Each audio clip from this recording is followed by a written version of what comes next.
ဥပကိုအကြောင်းလဲပြောလိုက်ရပါအောင်မည်လူလူအောင်တဲ့ရုပ်ရှင်ကနေနာမည်ကြီးလာသောဥပကိုဒီလဲ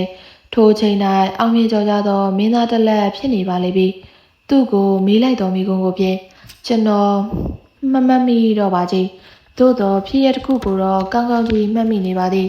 ရုပ်ရှင်တရုပ်ဆောင်ခြင်းနှင့်ပတ်သက်၍ဥပကိုကပြပြပြပြရှင်းပြသည်ထို့နောက်တရုပ်ဆောင်သူ၏အားထုတ်ရမှုကိုဟန်အမှုရရောအတန်နေထားပါတရုပ်ဆောင်ပြပါသည်မင်းသမီးအားရင်းနှီးစွာစကားဆိုဟန်ကိုဇက်ပြိုးလာလိုက်ရာပရိသတ်ကိုစီးမိပြီဟုဆိုနိုင်သောကြောင့်ခမ်းမကြီးတစ်ခုလုံးငြိမ်ချနေပါသည်နောက်ဆုံးစိုးနှိကြေခွဲသောအတန်နှင့်မခင်တေဟုခေါ်လိုက်ရာရှေ့တန်း၌ထိုင်နေသောကျောင်းသားတစ်ယောက်ကရှင်ဟုထူလိုက်ရာအားလုံးဝေါကနေဖြစ်သွားပါတော့သည်ဥပကိုတင်လာခဲ့သမျှပြုတ်ကျသွားပါလေတော့သည်ကျွန်တော်တို့လည်းရဲမိသည်ဆရာဦးသိန်းဖေမြင့်ကိုကြည့်လိုက်တော့သူလည်းအားသင့်စွာရဲမိလျက်ဥပကိုမြည်တို့ပြန်စင်မြည်ကိုစိတ်ဝင်စားဟန်စောင့်ကြည့်နေသည်ကိုလည်းကျွန်တော်သတိထားလိုက်မိပါသည်ကျွန်တော်ကိုယ်တိုင်ကလည်းစောင့်ကြည့်နေမိသည်ဥပကိုကထိုเจ้าသားကိုပြုံပြုံကြီးစိုက်ကြည့်နေသည်ပြီးမှခမည်းလည်းတရုတ်ဆောင်ကောင်းနေဗျာစသည်ဖြင့်ရဲကောင်မောကညီကုန်းချုပ်သွားပါသည်ထိုညကဦးသိန်းဖေမြင့်အားမြည်သည့်မိကုန်းကိုမေးသည်သူကမိခဲ့သို့ဖြေခဲ့သည်ကိုကျွန်တော်လုံးဝမမှတ်မိတော့ကြ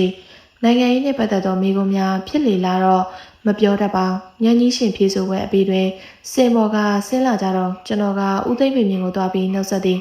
သူကကျွန်တော်ကိုလုံးဝမမှတ်မိတော့သည်ကိုတွေ့ရသည်ကျွန်တော်ကိုစကားတစ်ခွန်းတစ်ခွန်းလက်ခံပြောဆိုလိုက်ပုံမှာတာမန်ပရိသတ်တယောက်ကိုပြောပုံမျိုးသားလျင်ဖြစ်နေသည်ဘေးကလူတွေလည်းရှိနေသောကြောင့်တကြောင်ဤနေရာတွင်ရှေးဟောင်းနှောင်းပြစ်တွေပြောပြီးဆွေမျိုးဆက်မနေခြင်းသည်လည်းတကြောင်မို့အသာပင်ထွက်လာခဲ့ရပါသည်နောက်မှပြန်ပြီးစဉ်းစားကြည့်လိုက်တော့လူချင်းကွဲသွားကြတာ10နှစ်ကျော်သွားခဲ့ပြီမဟုတ်ပါလားကျွန်တော်ကသာသူ့ကိုငွေဆဲဖြစ်နေသည့်ပြင်သူ့စာတွေကိုလည်းမပြတ်ဖက်နေတော့ကြောင်မမေ့နိုင်သည်ကိုသူကတော့ဘယ်မှမှတ်မိနိုင်မှမလဲရှင်းနေကောင်းတဲ့တက်သေးကောင်းထို့နောက်တော့ကျွန်တော်ကမြန်မာစာဌာနတွင်နီးပြထို့နောက်မော်လမြိုင်ဒီဂရီကော်ရေးထို့နောက်ပြည်ဦးလင်စစ်တက္ကသိုလ်တွင်လက်ထောက်ကတိကစသည်ဖြင့်နေတို့ထွက်လာရသည်မှာ10နှစ်လောက်ကြာပြီး1980ပြည့်အောက်တိုဘာလတွင်ရန်ကုန်ဝိဇ္ဇာနှင့်ဝိဇ္ဇာသိပ္ပံတက္ကသိုလ်မြန်မာစာဌာနပြန်လည်ရောက်လာပါတော့သည်ထိုအခါကျမှကျွန်တော်မှာမဟာဝိဇ္ဇာနောက်ဆုံးနေ့အပိုင်းခါနဲ့ကကိုပြန်တက်ရပါသည်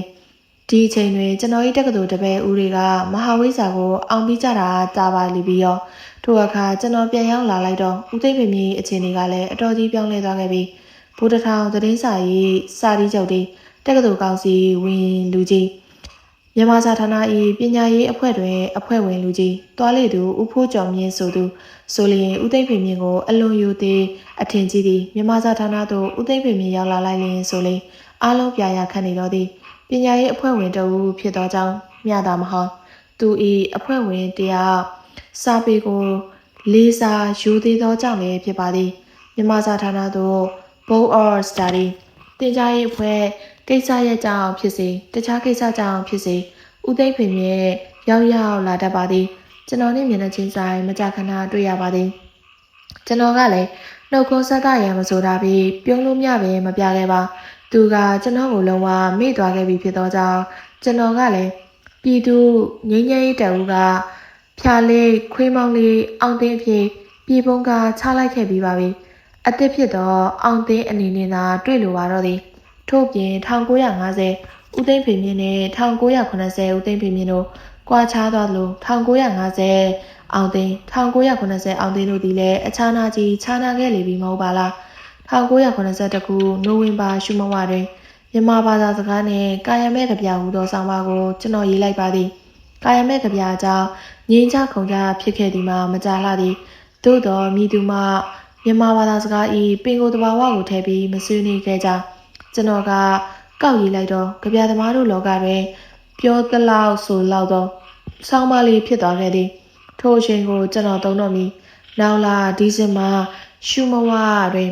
ရှင်းနေကောင်းတဲ့တက်သေးကောင်းမှုသောဆောင်းပါးကိုရေးလိုက်သည်ထိုစဉ်ကခေတ်စားနေသောပြည်သူတော်လှန်ရေးပစ္စည်းမဲ့တော်လှန်ရေးတို့ကိုအောင်မြင်ရန်ဆိုသည်မှာရှင်းနေကောင်းလိုအပ်တဲ့ကဲ့သို့တက်သေးကောင်းလည်းလိုအပ်သည်ဦးသိန်းဖေမြင့်သည်ပစ္စည်းမဲ့တို့ဘက်မှမြင်းမြန်စွာရည်တည်ပြီးရှင်းနေလိုက်ခဲ့သည်သို့သောဦးသိန်းဖေမြင့်ကိုတော့ပစ္စည်းမဲ့တို့ဘက်ကထာဝရရည်တည်ခဲ့သောကြောင့်သူပြောလိုက်ပြီဆိုရင်ရှင်းနေဆိုတာတီးပြီးဖြစ်နေ၍ ပရိသတ်ကအခိုင်အမာယုံကြည်ရန်ခတ်သည်တော်ရာဆွေကသူ့ကိုယ်သူတောင်သူလယ်သမားတို့၏ဘဝသူနားလဲသလိုရေးပြလိုက်သည်သူကပိန်ကိုအားဖြင့်ဟာတစာရေးစရာထို့ကြောင့်သူပြောတာကိုတော့လွယ်လွယ်ကူကူလက်ခံယုံကြည်နိုင်သည်ထို့ကြောင့်တသက်ကောင်းနေတူသည်ထို့ကြောင့်ပြည်သူတော်လှန်ရေးကြီးအောင်မြင်ရန်ရှင်းနေကောင်းလိုအပ်တဲ့ကဲ့သို့တသက်ကောင်းလဲလိုအပ်ပါသည်စောင်းဝါးရေးအချုပ်များဤမြတာဖြစ်ပါသည်ဤတို့လျင်ကျွန်တော်၏ဟီရိုကိုအောင်သိအသင်းနှင့်စတင်မိတ်ဆက်ပေးလိုက်ပါသည်ကျွန်တော်မိတ်ဆက်မှုအောင်မြင်သည်ဟုအခိုင်အမာပြောနိုင်ပါသည်များမကြာမီတွင်တရုတ်ပြည်ပေါ်ကကျဲလီကိုရေးသား၍တရုတ်ပြည်တော်လှန်ရေးကိုကဘာကသိအောင်လှုံ့ဆော်ပေးခဲ့သည်စာရေးဆရာအဲကစနိုကွယ်လွန်လျာဦးသိန်းဖေမြင့်ကဗိုလ်တထောင်သတင်းစာပွင့်ပွင့်လင်းလင်းပြောပြရစီကဏ္ဍတွင်အဲကစနို၏ဂုံပုတ်များကိုတခန့်တနာချီကျူးရေးသားလျက်ဝမ်းနေကြောင်းရေးရတွင်ထို့ကြောင့်အဲကစနိုသည်ခေတ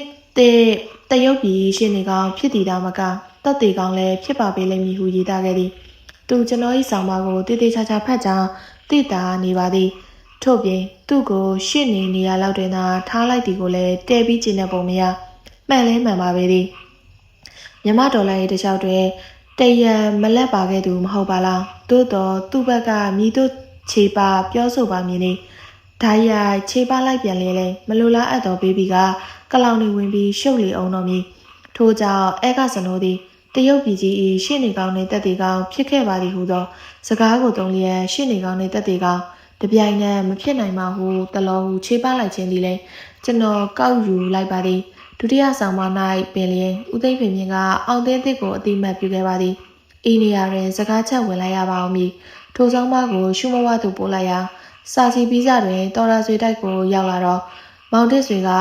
မောင်ဆွေတင်းကစောင်းမကိုပြလိုက်သည်တော်ရာဆွေကဖတ်ကြည့်ပြီးငါ့ကိုတော့နည်းနည်းအသားပေးထားတာအမှန်ပဲဒါပေမဲ့ဒါကြောင့်ပြောတယ်မထင်ပါနဲ့ဒီလိုစောင်းမတွေကအဓိပ္ပာယ်ရှိတယ်ထည့်ပေးတဲ့ဟုပြောသွားပါတဲ့ဇရိုက်တေဤခွန်အား1994အောက်တိုဘာရှုမဝတွင်ကျွန်တော်ကဇရိုက်တေဤခွန်အားဟူသောစောင်းမကိုရေးလိုက်သည်ထိုစောင်းမတွင်ဇရိုက်တေ flat character ဇရိုက်ရှင် round character တို့ကိုအခြေခံသဘောတရားကိုရှင်းလင်းတင်ပြပြီးလင်ဇရိုက်တေမှလည်းခွန်အားရှိကြောင်းလူငယ်တို့၏စိတ်ကိုပုံကောင်းပုံလားသွင်းယူရတွင်ဇရိုက်တေကပို၍ခွန်အားရှိကြောင်းတင်ပြခြင်းဖြစ်ပါသည်ထိုဆောင်းပါးကိုကျွန်တော်၏ဝိထုရေးရာဆောင်းပါးများတွင်တွေ့နိုင်သောကြောင့်အကျယ်မရေးတော့ပါဇရိုက်တေဇရိုက်ရှင်သဘောကို ME Forta EM Forta Despair Art the Novel ဟူသောဝိထုသဘောတရားကျမ်းများတွင်ဖတ်ရခြင်းဖြစ်ပါသည်ချစ်ချင်းမြင့်မြင့်နားလည်အောင်ကျွန်တော်အထက်ထပ်ဖတ်ပြီးတည်တည်ချာချာစဉ်းစားပါသည်ထိုကျမ်းရင်းတွင်ဇရိုက်တေဇရိုက်ရှင်သဘောလောက်ကိုသာရှင်းလင်းဖွင့်ဆိုထားပါသည်ဇရိုက်တေခွန်အားအကြောင်းပြဆိုထားသည်မဟုတ်ပါဇရိုက်တေခွန်အားကိုကျွန်တော်လမ်းပြီးတွက်လိုက်မိခြင်းမှာလဲကျွန်တော်ဟီရိုကြီးဦးသိန်းဖေမြင့်၏ပယောဂမကင်မှာရှင်းပြလိုက်ရပါအောင်မည်1948ဇန်နဝါရီလရက်လွတ်လပ်ရေးနေ့အထူးသောဂျာနယ်ကျော်တွင်ဦးသိန်းဖေမြင့်ကအထူးဆောင်မှတစ်စောင်ရေးလိုက်ပါသည်ခေတ်ကြီးကိုနောက်ပြန်ဆွဲနေတဲ့စာရေးဆရာများတဲ့အတော်လေးကိုပြင်းထန်ဆူရှာတဲ့စာပေဝေဖန်ရေးဆောင်မှဖြစ်ပါတယ်ဟုဆိုနိုင်ပါသည်ပစ္စည်းမဲ့ဒေါ်လာရေးရှုထောင့်မှာစာပေကိုဝေဖန်လိုက်ရတွင်အစောဆုံးသောအဆူရှဆုံးဖြစ်သောဆောင်းပါးဟုဆိုနိုင်ပါသည်ကျွန်တော်ကိုယ်တိုင်ထိုဆောင်းပါးကိုဖတ်လိုက်ရတွင်နားလန့်သွားခဲ့မိကြောင်းဝန်ခံပါသည်အထက်ထပ်ဖတ်ခဲ့မိသောကြောင့်လည်းတချို့စကားလုံးတွေကိုခုထက်တိုင်အလိုရနေပါသေးသည်စာဖတ်သူစိတ်ဝင်စားလျင်ဆရာကြီးစာသူများကိုရှာဖတ်ကြည့်ပါတာမန်မကြည့်ပါလေနဲ့သူရေးခဲ့သောခုနှစ်ကိုကြည့်ပါထိုအချိန်ကခေတ်ပြိုင်စာရေးဆရာများ၏စာပေဝေဖန်ရေးဆောင်းပါးများ၏အဆင့်နှင့်ရှင်းကြည့်ပါဦးသိန်းဖေမြင့်အပယ်များခြေလန်းစောခဲ့ကြောင်းအပယ်များဝင်စားခဲ့မိကြောင်းကိုပြပြထင်ထင်တွေ့ရပါလိမ့်မည်သို့တော်ထိုဆောင်းပါးကိုဖတ်လိုက်စဉ်ကပင်ကျွန်တော်ဟီရို၏အဆိုတချို့ကိုကျွန်တော်ဘဝင်မကြနိုင်တော့ပါမဟာဆွေနှင့်ရွှေလေးယုံဂျာနယ်ကျော်ဦးချစ်မောင်တို့သည်လည်းကျွန်တော်၏ဟီရိုများဖြစ်လာခဲ့ပါလေသည်အထူးသဖြင့်ဂျာနယ်ကျော်ဦးချစ်မောင်၏သူဝိထုတွေကဆရာဝန်ကိုမြင့်မောင်ကိုကျွန်တော်တို့ရင်ထဲတွင်အမှတ်မထဲကိုးကွယ်နေမိသည်သူသည်ကျွန်တော်တို့၏စံဖြစ်နေသည်ကျွန်တော်တယောက်ထဲသာမဟုတ်လူငယ်တော်တော်များများ၏စံဖြစ်နေခဲ့ပါသည်စကားဆက်မိသောကြောင့်တကြောင်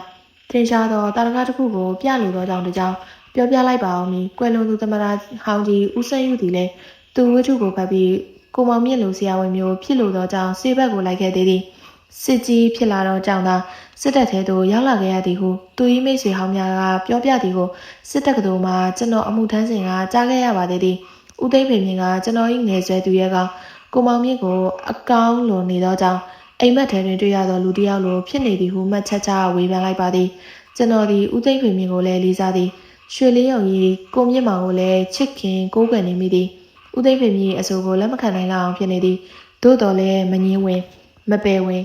နောက်အတော်ကြီးကြာမှဇယိုက်တွေဇယိုက်ရှင်သဘောကိုတေချာသိလာမှအရွယ်ကိုထည့်ပြီးစဉ်းစားမိလာသည်ဇယိုက်သည်ငရဲသူတို့အပေါ်တွင်တော့တကယ်ကိုလွန်မှုနိုင်သည်ဟုခိုင်ခိုင်မာမာယုံကြည်မိလာသည်ထို့အချိန်ထိကို့ဘာသာစဉ်းစားဆုံးဖြတ်နေခြင်းမျှသာဖြစ်ပါသည်စောင်းမရဲ့စိတ်ကူးမပေါက်သေးပါ1983လောက်တွင်ဦးသိန်းဖေမြင့်၏ကျွန်တော်၏အခြေကိုထွက်လာပါသည်ထိုစာအုပ်ထဲတွင်ဦးသိန်းဖေမြင့်ကိုယ်တိုင်သူငယ်ငယ်ကတကုံရွှေများ၏တကောင်ကျော့ဝတ္ထုလေဒီပန်တီတာဆရာဦးမောင်ကြီး၏တပင်ရွှေသည်ဘရင်နောင်ဝတ္ထုများကိုအလွန်ဆွဲလန်းခဲ့ကြောင်းရေးသားထားသည့်ပြင်ဘရင်နောင်မှာသူ၏ဟီးရိုးဖြစ်ခဲ့ကြောင်းကိုပါဖော်ပြထားပါသည်ထိုအချက်များကိုအခြေခံ၍ဇယိုက်သည်လူငယ်လူရွယ်များအပေါ်ခွန်အားကြီးစွာလွှမ်းမိုးနိုင်သောကြောင့်ဇယိုက်သည်ခွန်အားကိုပေါ်တီပေါ်စာသဘောမထားသင့်ကြောင်းရဲသွမ်းမသွေးသင့်ကြောင်းရေးလိုက်ပါသည်ဦးသိန်းဖေမြင့်လိုပုဂ္ဂိုလ်ကျော်တယောက်အားပြန်လည်ဝေဖန်လိုက်ခြင်းဖြစ်သောကြောင့်ကျွန်တော်ဘက်ကလည်းအကျိုးကြောင့်ခိုင်လုံအောင်အထောက်အထားပြည့်စုံအောင်ရှင်းလင်းပြည့်မှုလည်းရှိအောင်စူးစမ်းပြီးရေးလိုက်ပါသည်တူတူပြောလိုက်ရလျင်တော့ဦးသိန်းဖေမြင့်ဘက်ကပြန်ပြောစရာအကွက်မှမရှိအောင်အားထုတ်ရေးလိုက်ပါသည်ဦးသိန်းဖေမြင့်ကလည်းဘာမှတုံ့ပြန်ပြောဆိုမှုမပြုခဲ့ပါမထင်မှတ်တော့တုံ့ပြန်မှုထိုဆောင်ပါလာပြီးနောက်တပတ်ခန့်သောရှိသောအခါကျွန်တော်ရန်ကင်းဘက်သို့ရောက်လာခဲ့ပါသည်လက်ဆွဲကလေးတစ်လုံးနှင့်ရန်ကင်းပလက်ဖောင်းပေါ်ရှောက်သွားနေသည်ကျွန်တော်ဘေးနာသို့ကားလေးတစ်စီးကပ်ပြီးရလာပါသည်ကဲကိုအောင်တင်ဘာမှပြောမနေနဲ့ကားပေါ်တက်ခဲ့ကြည့်လိုက်တော့ဂျာနေကျော်မမလေးနဲ့ဥအောင်စရာဟာမမကျွန်တော်ဟိုကိစ္စလေးတခုဟုတ်ပါပြီသွားပါကားနဲ့လိုက်ဖို့ပြင်မယ်အခုတော့ကားပေါ်တက်ဆမ်းမအောင်မတက်နိုင်ကျွန်တော်လည်းရမောပြီးကားပေါ်တက်လိုက်ရပါတော့သည်ဥအောင်စရာကစောကတက်လိုက်ပြီးရောညီးလို့မရမှန်းလဲသိရတာနဲ့သူတို့နှစ်ယောက်လုံးကရဲကြပြန်တယ်ဂျာနေကျော်မမလေးနဲ့1958လောက်ကတည်းကပဲရင်းနှီးခင်မင်ခဲ့သည်စာပေနဲ့ပတ်သက်ပြီးရင်းနှီးခဲ့သည်မဟုတ်တောင်တွင်းကြီးကကျွန်တော်မိတ်ဆွေတယောက်ဖြစ်သောကိုတင့်စိန်ကမမလေးထံမှစေးပညာစီးဘူးလို့သောကြောင့်သူ့ကိုလိုက်ဖို့ရမှတီကျော်သွားခဲ့ခြင်းဖြစ်ပါသည်နောက်တော့ကျွန်တော်ကစာသမားဖြစ်နေကြောင်းသိလာ၍စာကြောင်းပေကြောင်းပြောရင်းရင်းနှီးလာခြင်းဖြစ်ပါသည်သူ၏သားသမီးများဖြစ်ကြသောခင်လင်းမြင့်နှင့်မိုးဟိန်းတို့ကလည်းတက္ကသိုလ်ရောက်စားဖြစ်သောကြောင့်သူတို့ကိုလည်းစာလေးပေလေးပင်တင်ပေးခဲ့ရပါသေးသည်ကျွန်တော်ကသူ့ကိုမမဟုပဲခေါ်လေးရှိသည်ခင်လင်းမြင့်နှင့်မိုးဟိန်းတို့မောင်နှမကလည်းကျွန်တော်ကိုယနေ့တိုင်းဦးလေးဟုပဲခေါ်ကြသည်ထို့ကြောင့်ဦးအောင်စရာကညီလို့မရမှန်းလည်းသိရတာနဲ့ဟုပြောလိုက်တော့အခါအားလုံးရမိကြခြင်းဖြစ်ပါသည်ကားပေါ်ရောက်သည်နှင့်ကျွန်တော်ဆောင်ပါစရာသေး၏ခွန်အားကောင်းပုံကောင်းနည်းကိုချီးမွမ်းကံဖွင့်ကြလေတော့သည်ဦးသိန်းဖေမြင့်ဝေဖန်လိုက်သည်ကိုသူတို့စိတ်တွေမကြိုက်နိုင်အောင်ဖြစ်နေဟန်ရှိပါသည်သို့တော့ဘလို့ပြန်ပြောပါမည်နည်းသူခင်မွန်းကိုသူကာကွယ်ရာရောက်နေပေးမိပေါ့သူတို့ကိုယ်တိုင်ကရေးဖို့အလွန်ခက်ပါသည်ထိုအချိန်တွင်ကျွန်တော်ကကောက်ရေးလိုက်တော့ဝမ်းမြောက်ကြပေမည်ပေါ့ထိုကြောင့်ဝမ်းမြောက်ဝမ်းသာချီးကျူးကြခြင်းဖြစ်သည်သူတို့ချီးကျူးကြသည့်စကားများထဲတွင်ကျွန်တော်အကျဉ်းနှမ်းမိဆုံးကတော့တကယ်ကိုစနေကြသောစာပေဝေဖန်ရေးသမားတစ်ယောက်ကပေါ်ပေါက်လာခြင်းဖြစ်သည်ဟူသောစကားများပင်ဖြစ်ပါသည်ထိုစကားကြောင့်ကျွန်တော်အားတက်ခဲ့ရသူကိုလည်းဝန်ခံပါသည်ခေဆန်းဆိုတဲ့မှတ်တိုင်းဦးဖိုးကျော်မြင့်မြန်မာစာဂုံကျော်မြင့်ကဦးသိန်းဖေမြင့်ကိုအလွန်အထင်ကြီးကြောင်းအထက်တွင်ရေးခဲ့ပါသည်ကျွန်တော်စိတ်ထင်ထိုစဉ်ကဦးဖိုးကျော်မြင့်နှင့်ဦးသိန်းဖေမြင့်တို့သည်အနည်းဆုံးတစ်ပတ်နှစ်ကြိမ်လောက်တွေ့ကြဟန်ရှိသည်ဤနေရာတွင်ဦးဖိုးကျော်မြင့်နှင့်ကျွန်တော်၏ဆက်ဆံရေးအနေအထားကိုထည့်မပြောလျင်လိပ်ပတ်လည်မည်မဟုတ်တော့ကြောင့်အနှဲငယ်ပြောလိုက်ရပါဦးမည်ဦးဖိုးကျော်မြင့်ကိုကျွန်တော်ရန်ကုန်တက္ကသိုလ်မရောက်မီ2နှစ်လောက်ကပင်စတင်ခင်မင်ခဲ့သည်အဲ့ဒီတုန်းကတောင်တွင်းကြီးအမျိုးသားရည်စည်မှုပြတိုက်တွင်ကျွန်တော်ကတွဲဘက်အတွင်းရေးမှုဦးဖိုးကျော်မြင့်ကသူ၏မဟာဝိဇာဘွဲ့ယူတန်းဖြင့်မြစ်တာစာသမိုင်းကိုပြုစုနေစဉ်ကာလဖြစ်ပါသည်ထို့ကြောင့်တောင်တွင်းကြီးမြို့နယ်ခွေးတောက်ကုန်းရွာဆရာတော်ဦးဝီဒဇာဤမြစ်တာစာများနှင့်ပတ်သက်ပြီးအချက်လက်တင်များကိုစုဆောင်းရင်းကျွန်တော်တို့ပြတိုက်သို့ရောက်လာခြင်းဖြစ်ပါသည်ပြတိုက်ရှိတခြားသောစာပေများမှတ်တမ်းများကိုလေးလာမှတ်ယူရသည်ရင်းရင်းနှီးနှီးစကားပြောခဲ့ပူကြသည်သူသည်ကျွန်တော်တို့ကိုခင်မင်သည်ကျွန်တော်မကွေးကောလိပ်မှာရန်ကုန်တက္ကသိုလ်ရောက်လာတော့ကျွန်တော်ကိုချင်းချင်းလိုက်ရှာပြီးမြန်မာစာဂုံတူးတန်းတက်ရန်တိုက်တွန်းဖြောင်းပြခဲ့သည်ကျွန်တော်ကလည်းထိုစဉ်ကအခြေအနေကိုမနစ်သက်သည်နှင့်ဓာတ်တနည်းကဂုံတူးတန်းတက်ခဲ့သည်ထို့ကြောင့်ဦးဖိုးကျော်မြင့်နှင့်ကျွန်တော်ဆရာတပည့်ဟုမဆိုသာချင်းမိတ်ဆွေများသာဖြစ်ပါသည်သို့တော်လည်းကျွန်တော်ကနေတွင်10နှစ်လောက်သွားနေခဲ့သောကြောင့်ရန်ကုန်သို့ပြန်ရောက်ပြီးမဟာဝိဇ္ဇာနောက်ဆုံးနှင့်အပိုင်းကကြီးနဲ့ခါကြီးကိုပြန်တက်ရသောအခါတွင်ကျွန်တော်ကကြောင်းသာသူကဆရာဖြစ်နေပြန်သည်သို့တော့ဦးဖိုးကျော်မြင့်ကကျွန်တော်ကိုတပည့်တယောက်လိုတစ်ခါလေးများမဆက်ဆံခဲ့ဘူးပါရှေးကတိုင်းပင်ဆက်ဆံခဲ့သည်တနိုင်ပင်စကားဆိုတတ်သည်ကျွန်တော်ကသူ့ထက်အသက်အနည်းငယ်ကြီးသည်